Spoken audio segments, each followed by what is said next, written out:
conocer si una función es o no inyectiva es importante a la hora de determinar qué funciones tienen una función inversa.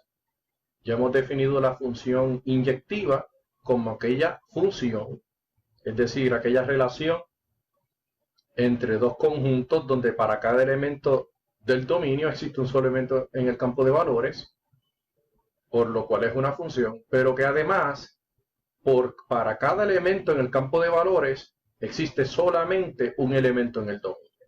¿Bien? Esa segunda condición es lo que hace que se trate de una función inyectiva. No puede haber un valor en y para una x y el mismo valor en y para otra x. No pueden haber dos x diferentes que den el mismo valor en y decir que la función es inyectiva. No. Para cada x hay una y, pero para cada y existe una sola x. Habiendo dicho eso, como ya hemos recalcado, funciones como x al cuadrado, x a la 4, x a la 6 y sus variantes, los valores absolutos, todas esas gráficas, todas esas funciones cuyas gráficas no pasan la prueba de la línea horizontal, no cumplen con la condición de ser funciones inyectivas. Ahora bien, con aquellas que sí cumplen con la definición de ser una función inyectiva, nosotros podemos determinar la función inversa. Por lo tanto, nunca va a haber el que usted determine una función inversa para f de x igual a x cuadrado. No puede ser. O determina la función inversa de f de x igual al valor absoluto de x. Eso no va a ocurrir. Bien. Podría ocurrir que restrinjan el dominio de una de esas dos que he mencionado para hacerla como si se comportara como inyectiva dentro de un periodo, dentro de un segmento. Bien. Pero de por sí x cuadrado, valor absoluto de x, x a la 4, esas funciones de ese tipo no son inyectivas y por consiguiente no tienen función inversa. Vamos a ver qué establece la definición de función inversa. La función inversa lee de la siguiente forma: f inversa de x igual a y implica que f de y es igual a x. F inversa de x igual a y implica que f de y es igual a x. ¿Qué nosotros hacemos con un ejercicio donde se nos presenta una función y nos pide que determinemos su función inversa? Bueno, lo primero es asegurarse de que la función es inyectiva. ¿Bien?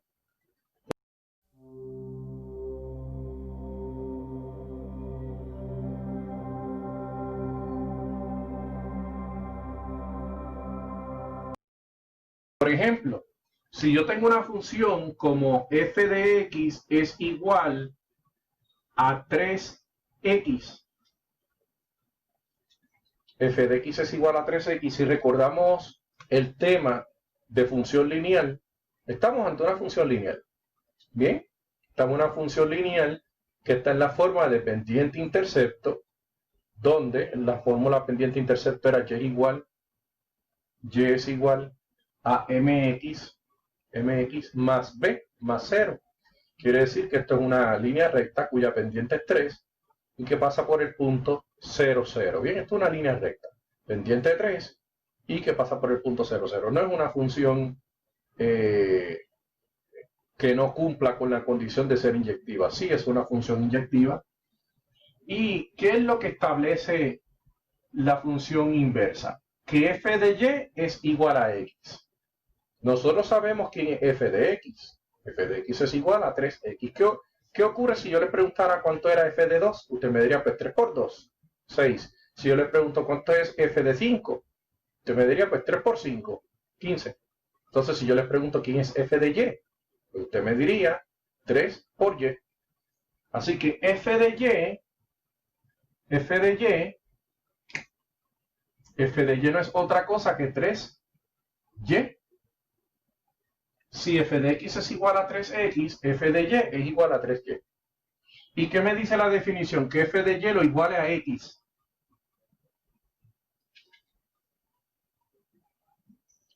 Así que yo leo la definición de función inversa y comienzo con la segunda parte para terminar con la primera parte del enunciado. Bien, determiné f de y. F de y es 3y. Si f de x es 3x, si f de 4 es 3 por 4, si f de a es 3 por a, pues f de y es 3y. ¿Y qué me dice la definición de función inversa? Que a f de y lo iguale a x. Eso es sencillo. Ese f de y que determina lo igualo a x. ¿Para qué? Para despejar ahora por y. ¿Cómo yo despejo por y? Pues tengo que dividir entre 3 a ambos lados de esa ecuación. ¿Y qué obtengo? ¿Qué obtengo? Que y es igual a x sobre 3. Ahora esta y que está aquí no es la y original, es la y que obtuve de este paso. Esa y que obtuve de ese paso y que ya despejé es esta y que está aquí. ¿Y qué me dice que es esta y? F inversa de x. Por lo tanto, el último paso simplemente es sustituir esa y por f inversa de x y decir que f inversa de x es igual a x sobre 3. ¿Qué es x sobre 3?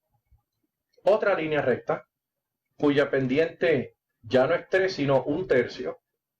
Noten que yo no tengo que escribir 1/3 x. Con decir x sobre 3, usted debe entender que la pendiente es 1/3, ¿bien? Porque el 3 en el denominador, al no haber un número visible escrito en el numerador, es porque el número que está en el numerador es un 1.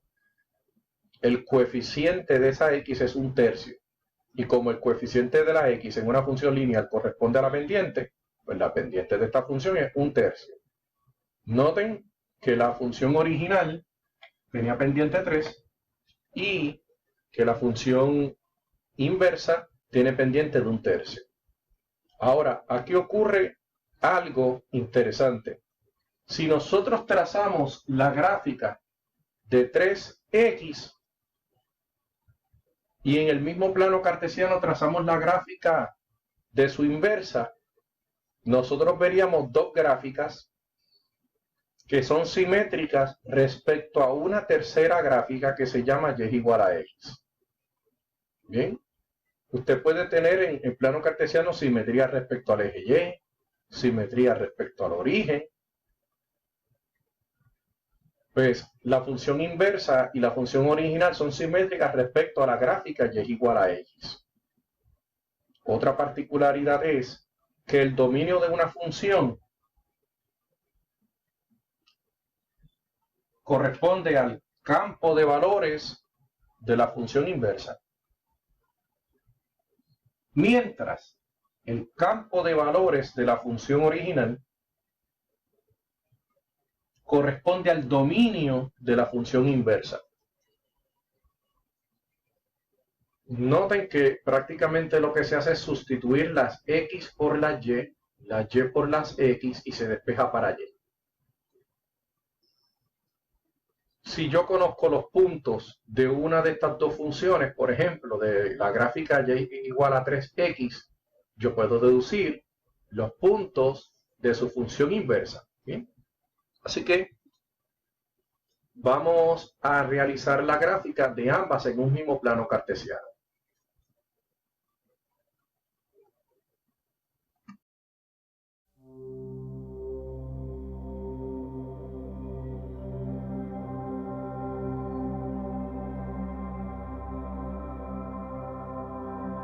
Tracemos la gráfica de la función y es igual a 3x o f de x es igual a 3x. Sabemos que es una línea recta cuya pendiente es 3 y que el intercepto en y es el punto 0, 0. Así que veamos los diferentes valores de x que he tomado. He tomado valores pequeños que se acerquen bastante al punto 0, 0, al origen de coordenada, para ver cómo se comporta esa función en esos niveles pequeños, a esos valores pequeños cercanos a 0. Si x es igual a negativo 2, ¿a cuánto es igual 3x? Pues 3x es 3 por negativo 2, que es igual a negativo 6. Por lo tanto, si x es negativo 2, y es negativo 6.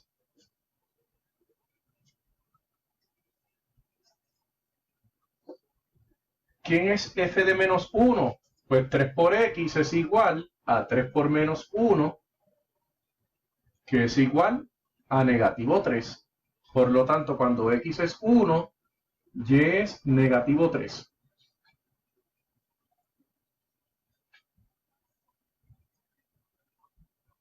Este ya lo conocemos. Cuando x es 0, 3 por 0 es igual a 0. Por lo tanto, si x es 0, y es 0. Ya habíamos dicho que pasaba por el origen de coordenada, por el punto 0, 0. Cuando les dije que y es igual a 3x no es otra cosa que una función lineal en la forma pendiente-intercepto, y es igual a mx más b, donde mx, 3x, implica que la m o pendiente es 3, y el más 0 más b, quiere decir que el valor del corte en y es 0. Si x es 0 y y es 0, estamos ante el punto 0, 0. ¿Qué ocurre cuando x es igual a 1? 3x es igual a 3 por 1, que es igual a 3. Por lo tanto, cuando x es 1, y es 3. ¿Y qué ocurre cuando x es 2? Pues 3x es 3 por 2, que es igual a 6. Por lo tanto, el punto 2 acompañado de 6 pertenece a esta línea recta. Recordemos que es una línea recta, así que tenemos que tener mucho cuidado al momento de trazarla. Bien, como podemos ver, el punto negativo 2, negativo 6, no lo podría trazar por ser un punto muy bajo, pero entonces vamos a trazar el siguiente. El negativo 1 acompañado de negativo 3. Negativo 1 acompañado de negativo 3. Aproximadamente queda aquí, ¿ok? Aproximadamente queda aquí. El próximo punto es el 0, 0, es el origen de coordenadas. Y noten que de este punto a este punto yo me desplacé una unidad a la derecha, pero 3 hacia arriba. Noten que hubo un solo paso a la derecha, 1, 2, 3 hacia arriba, lo que me dice que la pendiente es 3. Algo que ya conocíamos. Ya habíamos dicho que la pendiente es 3. El número que acompaña a la x en una función lineal corresponde a la pendiente siempre y cuando esa función esté en la forma pendiente-intercepto donde la y está despejada. El punto 1, 3. Cuando x es 1, y es 1, 2, 3. Nuevamente, de este punto al siguiente, nos movimos 1 hacia la derecha y 3 hacia arriba. La pendiente es 3. Y el punto 2, 6, cuando x es 2, y es 6. Cuando x es 2, y es 6.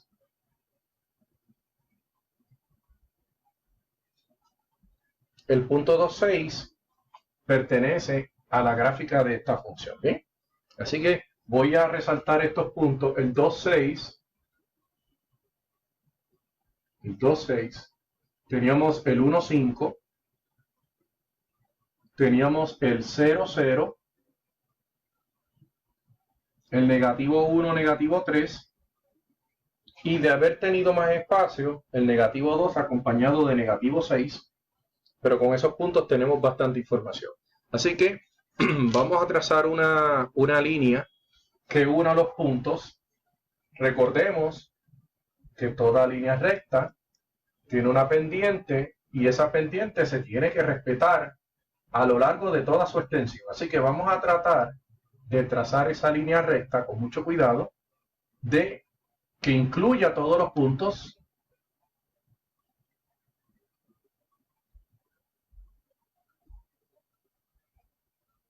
Es importante que pase por el origen de coordenadas, el punto 0, 0.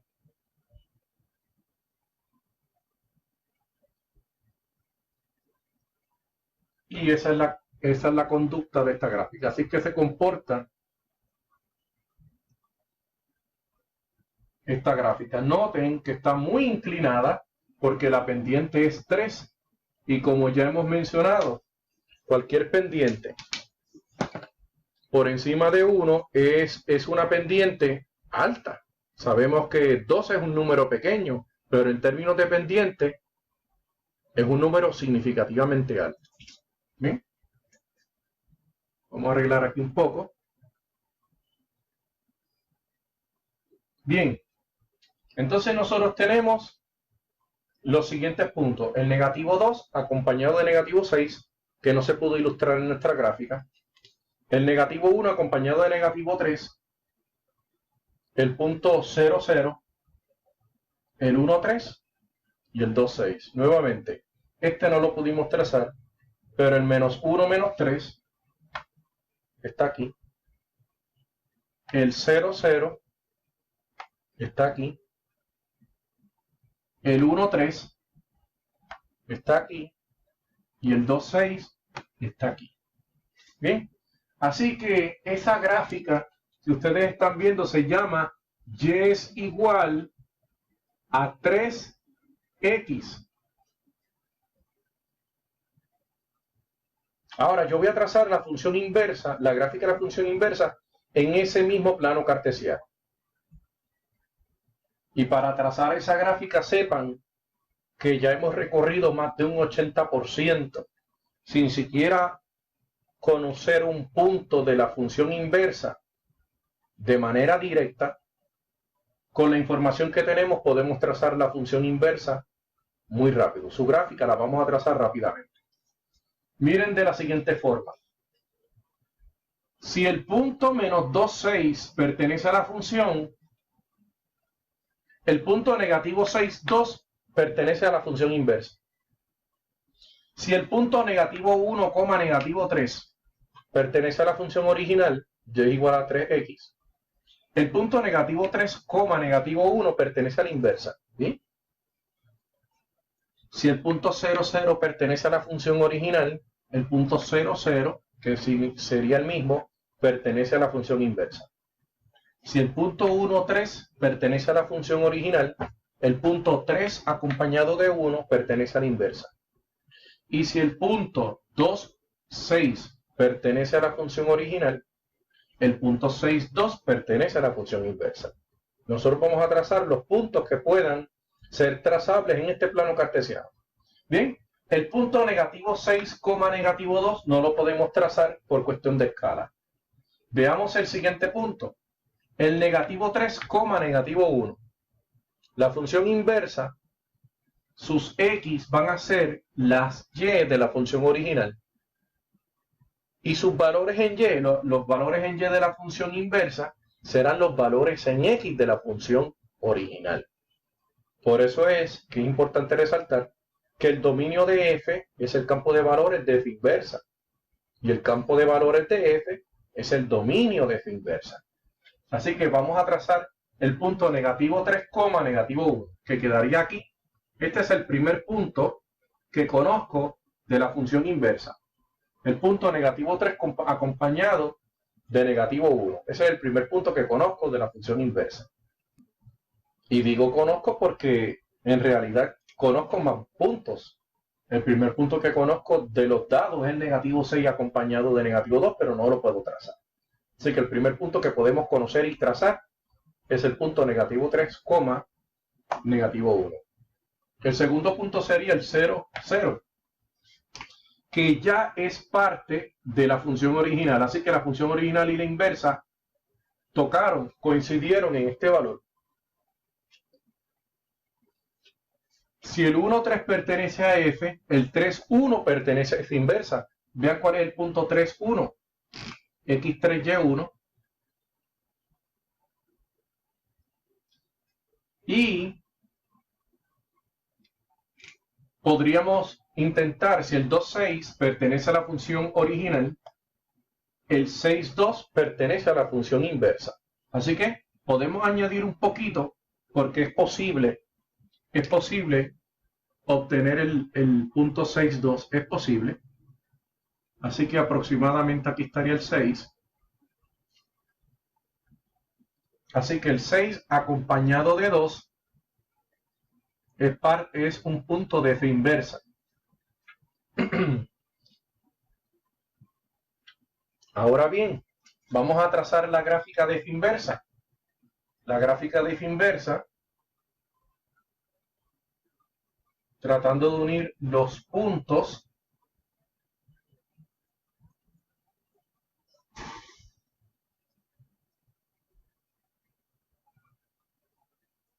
sería aproximadamente así.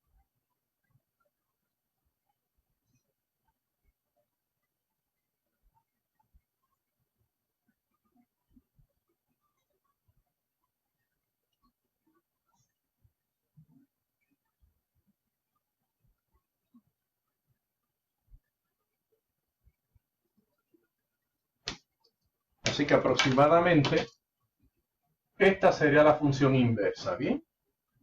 Así que yo prefiero, aunque usualmente utilizamos la letra Y cuando ilustramos una gráfica, yo prefiero decir que esta es f de x igual a 3x y que esta sea f inversa de x,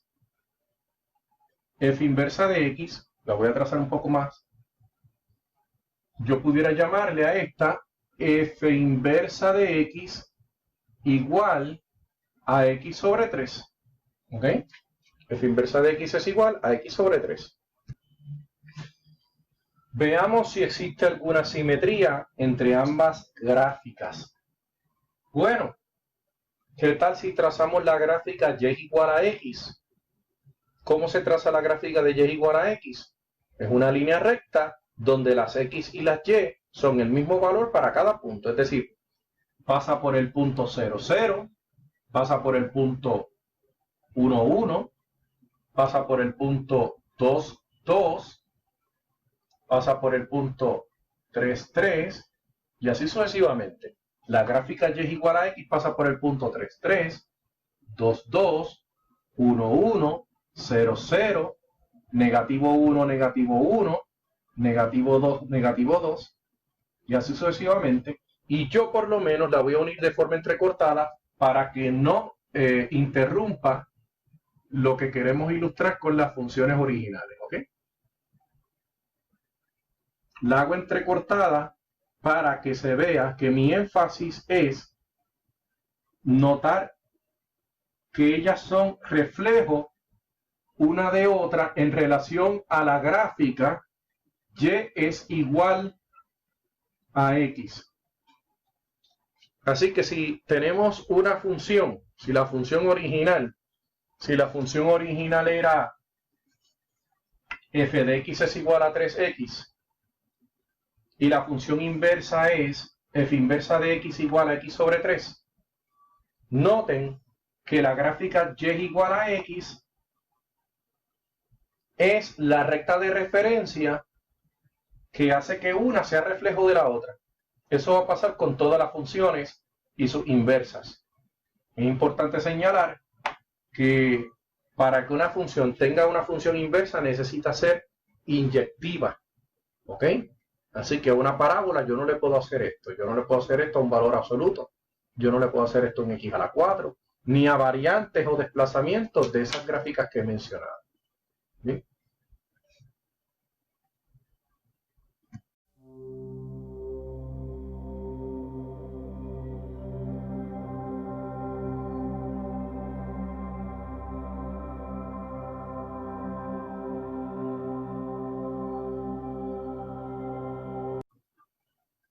Y es bien importante señalar que como el dominio de una función es el campo de valores de la función inversa y el campo de valores de una función es el dominio de la inversa, pues podemos establecer la siguiente conclusión. ¿Cuál es el dominio de f de x es igual a 3x? Pues f de x igual a 3x es una línea recta, pero se comporta como un término de un polinomio. Y los polinomios o los términos de un polinomio de por sí, conformando una función, tienen como dominio todos los números reales. Así que si yo sé que el dominio de f de x igual a 3x son todos los números reales, ya yo sé que el campo de valores de la función inversa, f inversa de x es igual a x sobre 3, también son todos los números reales. Por otra parte, ¿cuál es el campo de valores de esa línea recta? Pues una línea recta, a no ser que sea horizontal, cualquier línea recta que tenga pendiente va a tener como campo de valores todos los números reales. Por lo tanto, el dominio de la función inversa, de esta función inversa, también serán los números reales. Así que, dado que tenemos una función cuyo dominio y campo de valores son los números reales, pues, aunque invierta el dominio con el campo de valores para analizar la función inversa, de todos modos tendríamos la misma respuesta para la función inversa. La función inversa tendrá como dominio todos los números reales y como campo de valores todos los números reales. Eso es para este tipo de situación. ¿Sí? Vamos eventualmente a ver otros ejemplos de función inversa. Determinaremos la función inversa, haremos la gráfica y determinaremos cuál es el dominio del campo de valores.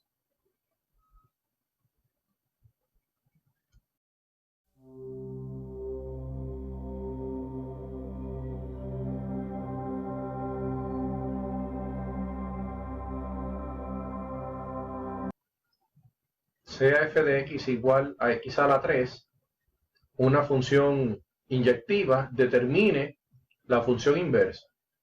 ¿Cuál es la función inversa de f de x igual a x a la 3? Bueno, ¿quién es f de y? Si f de x es igual a x a la 3, f de y es igual a y a la 3. Y f de y es igual a x. Por lo tanto, esto es igual a x. Y ustedes preguntarán, ¿por qué hay tanta separación entre las variables y el signo desigual? Pues lo hice adrede porque ahora voy a tener que obtener una raíz cúbica. La raíz cúbica de y al cubo es y, algo que yo no podría haber hecho con la raíz cuadrada. La raíz cuadrada de y al cuadrado no es y. La raíz cuadrada de y al cuadrado habría sido valor absoluto de y. Porque es importante saber el signo de un número cuando le estamos buscando raíz cuadrada. Sin embargo, si una expresión está a la 3 y yo le busco la raíz cúbica, no es importante el signo que tenga ese número. Así que usted le puede obtener raíz cúbica a cualquier número, pero raíz cuadrada solamente a números positivos. ¿Sí? O sea que aquí cuando yo busque raíz cúbica a ambos lados, no tengo que hacer ninguna aseveración, ninguna aclaración. Simplemente determino raíz cúbica a ambos lados. Vamos a buscar la raíz cúbica de lo que está a la izquierda y la raíz cúbica de lo que está a la derecha. Si dos cosas son iguales, sus raíces cúbicas son iguales. La raíz cúbica de y al cubo es y.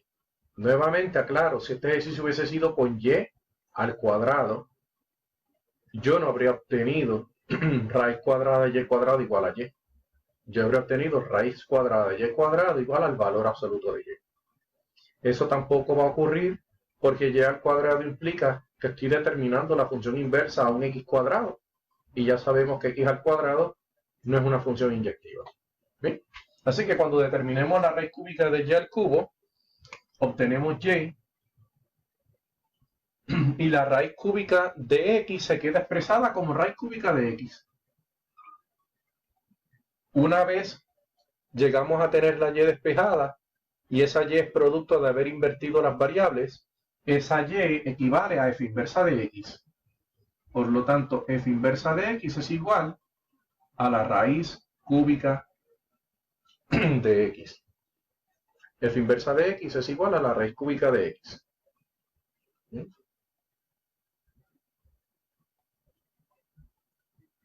Podemos hacer brevemente la gráfica para que ustedes vean cómo compara. f de x igual a x a la 3 y f inversa de x igual a la raíz cúbica de x.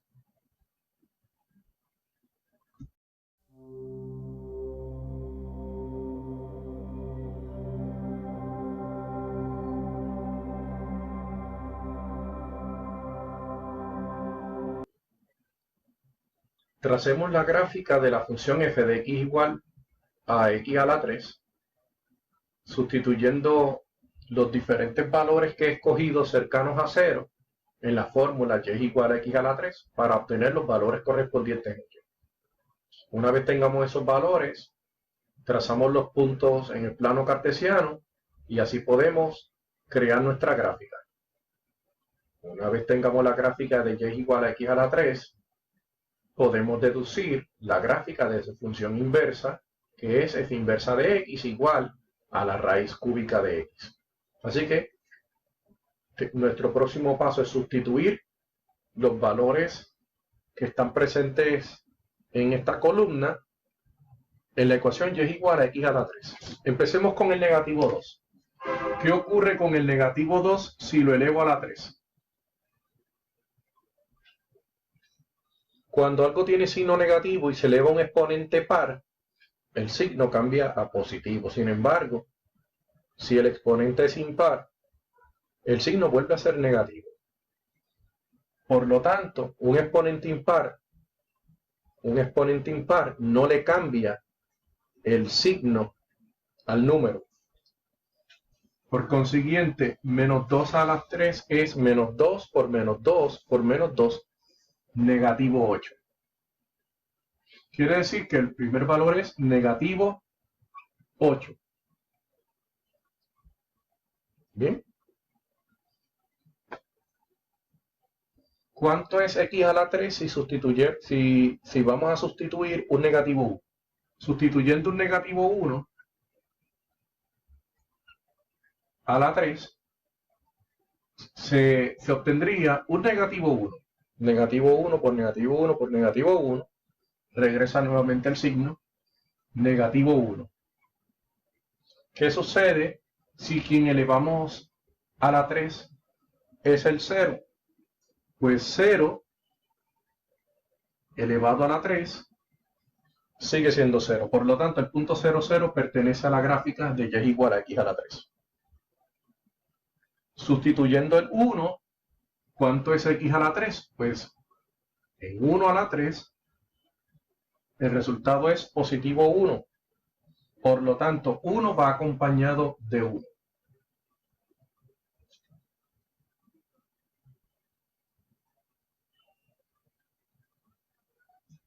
¿Qué pasa si sustituimos 2? 2 a la 3 resulta en un 8.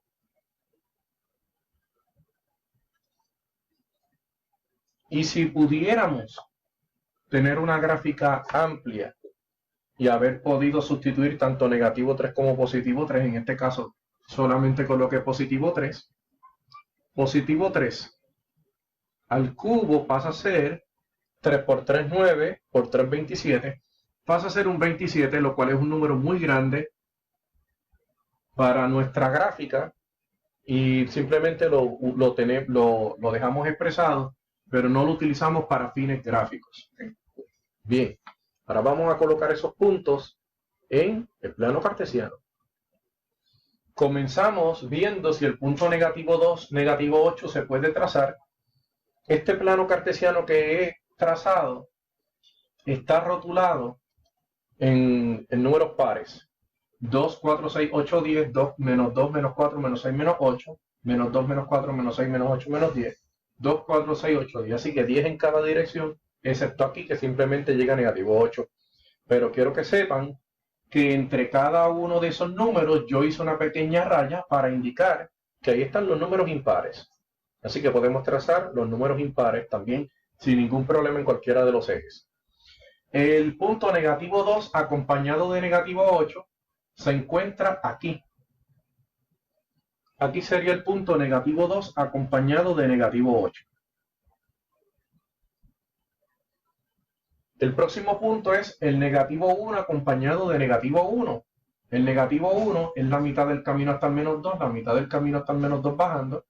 Este punto aquí es el negativo 1, negativo 1. Tenemos el 0, 0, el origen de coordenadas, la unión de los dos ejes. Así que tenemos 1, 2, 3. Vamos a sustituir ahora el 1, 1, que sería la mitad del camino hasta el 2, la mitad del camino hasta el 2. Este es el 1. Y luego tenemos el 2, que a la 3 es 8. Ese sí está directamente marcado por ser números pares. ¿Bien? Así que es conveniente haber llegado al 8. Ya hasta el 27 no sería posible. Habría que hacerle un cambio drástico a la escala y no se podrían apreciar diversas características de la gráfica. Yo les recomiendo que cuando hagan la gráfica de y igual a x a la 3, comiencen con el centro, con el origen de coordenadas, y hagan lo siguiente. Entre este punto y este hay una pequeña concavidad hacia abajo.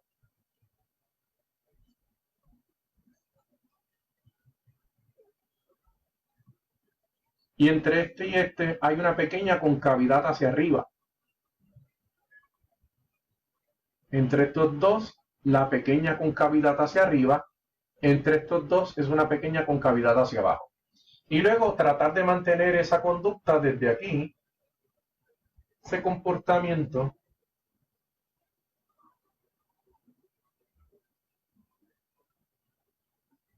igualmente entre este punto y este, mantener ese comportamiento.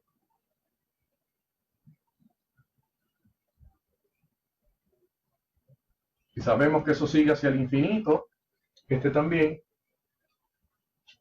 Y ahí la gráfica de y igual a x a la 3. Bien, hemos utilizado una escala similar en los ejes x y y. Y ahí podemos apreciar cómo es la gráfica y igual a x a la 3. ¿Cuál es el dominio? Todos los números reales. Cualquier número real puede usted colocarle un exponente 3 y va a obtener un resultado que hace sentido.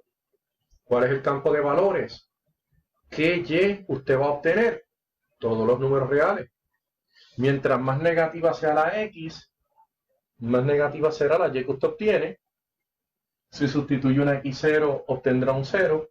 Mientras más positiva sea la x, más positiva será la y. Así que incumple con todos los valores. ¿Bien? Ahora, con esto podemos trazar la función inversa. Vamos a ver.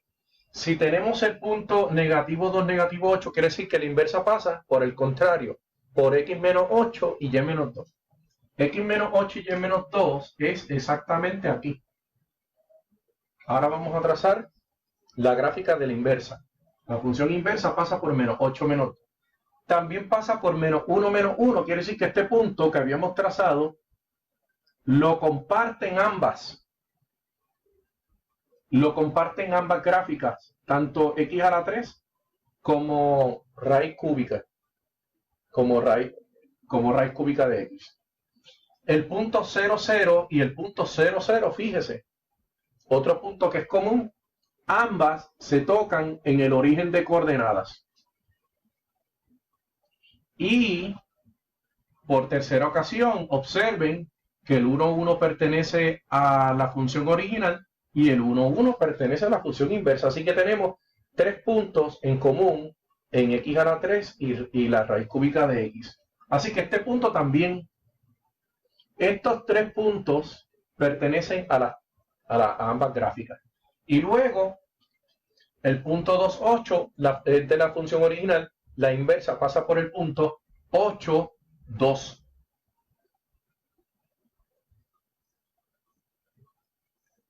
8, 2. Así que ven cómo va la función inversa. Si entre estos dos puntos había una concavidad hacia arriba, la inversa va a tener una concavidad hacia abajo. Así que la inversa va a ser algo así. La inversa va a ser algo así. Y si esta concavidad era hacia abajo, en el caso de la inversa va a ser una concavidad hacia arriba. Va a ser una concavidad hacia arriba. ¿Bien? Y luego, este comportamiento sigue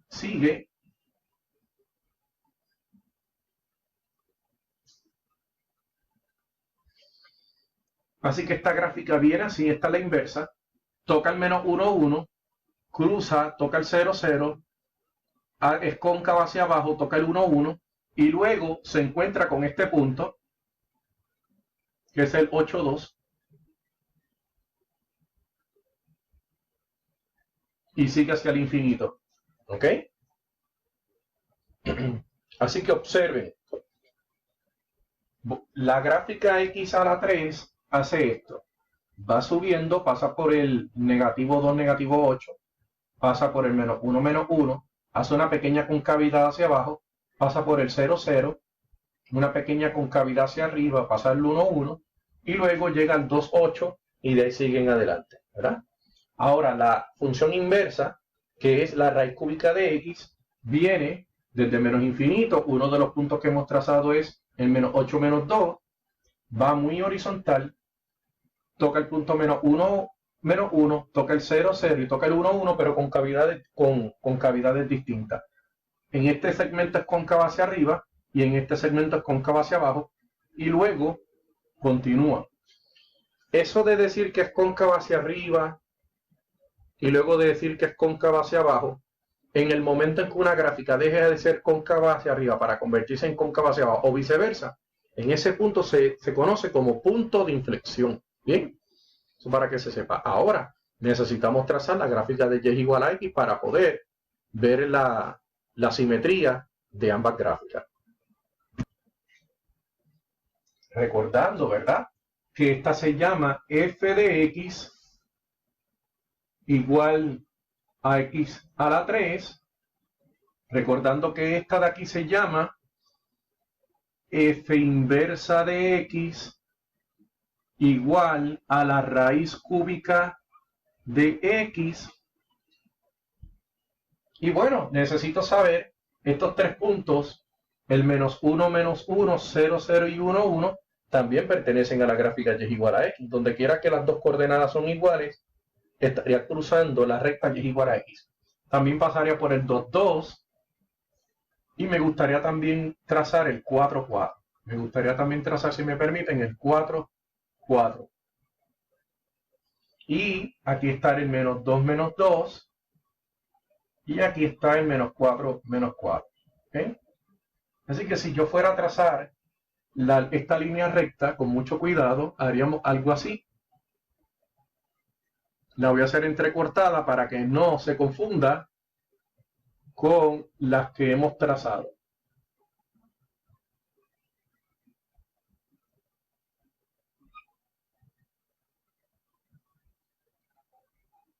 Y esta se llama y es igual a x, o f de x igual a x.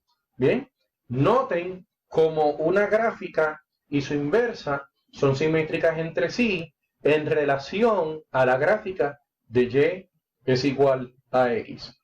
Bien, el dominio de x a la 3 son todos los números reales, por lo tanto el campo de valores de raíz cúbica de x también serán los números reales. Por otra parte, el campo de valores de f de x igual a x a la 3 son todos los números reales, por lo tanto el dominio de su inversa, que es raíz cúbica de x, también serán todos los números reales. ¿Bien? Así que ya hemos visto que podemos trazar una gráfica, sabemos su inversa si se habla de una función inyectiva, y luego podemos trazar la gráfica de su función inversa y establecer la similitud o la simetría entre ambas en relación a la gráfica y es igual a x.